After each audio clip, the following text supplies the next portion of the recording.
Au printemps et en été, dans les prairies qui bordent les rivières, le long des chemins de montagne et sur des chemins de bout du monde, je fais souvent des rencontres avec mes amis et les papillons. J'en ai rencontré beaucoup dans les prairies de l'ouest varois et dans celles un peu plus pentues du parc des Écrins.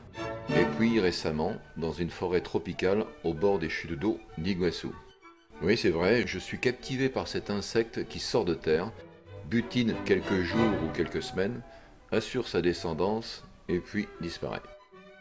Captivé comme l'ont été avant moi la plupart des civilisations. Je vous emmène donc en balade et je vous raconterai en chemin quelques histoires de papillons.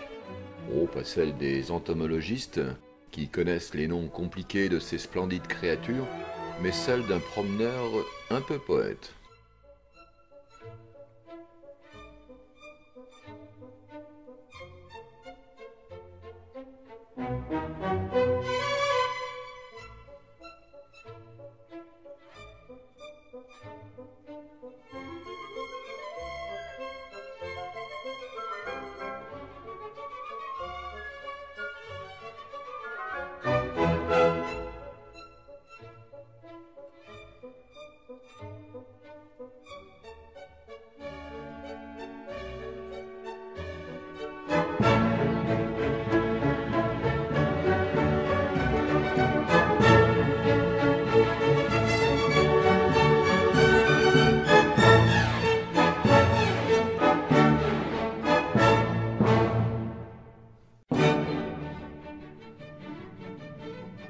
Ma première évocation des mythologies sur le papillon concerne les Grecs.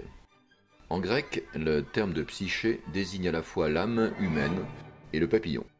Selon la mythologie, Prométhée façonna le corps humain avec de l'argile et Athéna y insuffla un papillon pour l'animer. Psyché, épouse d'Éros, était la personnification de l'âme représentée avec les ailes d'un papillon. Elle était l'une des 3 filles d'un roi, tellement belle que tous les habitants du royaume l'adoraient.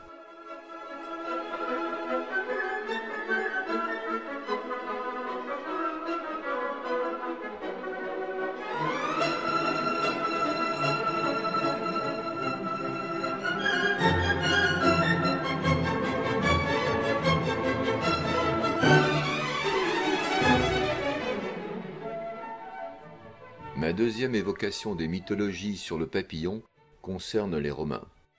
Une croyance populaire de l'Antiquité gréco-romaine donnait à l'âme quittant le corps des morts la forme d'un papillon.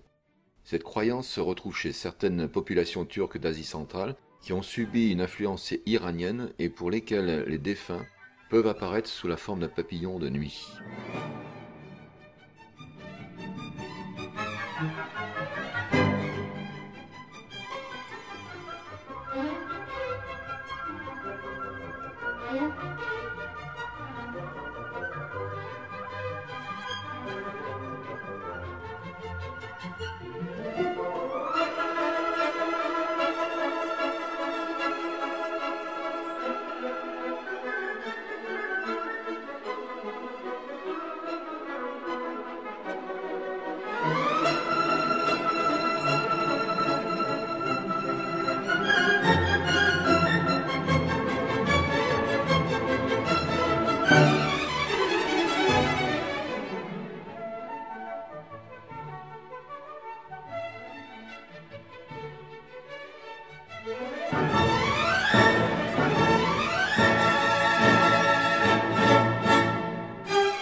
Ma troisième évocation concerne les Aztèques.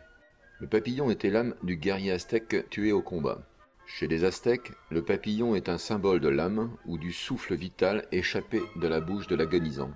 Un papillon jouant parmi les fleurs représente l'âme du guerrier tombé sur les champs de bataille. Les guerriers morts accompagnent le soleil dans la première moitié de sa course visible jusqu'à midi. Ensuite, ils redescendent sur terre sous forme de colibri ou de papillon.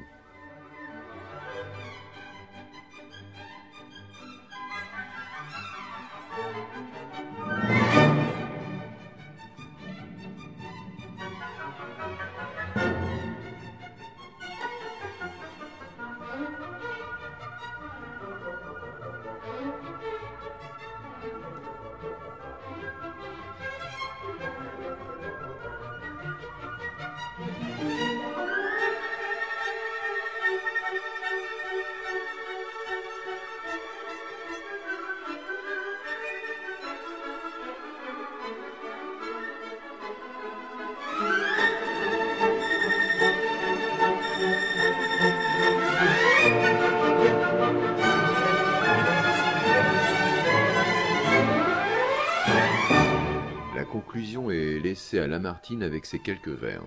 Il ressemble au désir qui jamais ne se pose, et sans se satisfaire, effleurant toute chose, retourne enfin au ciel chercher la volupté.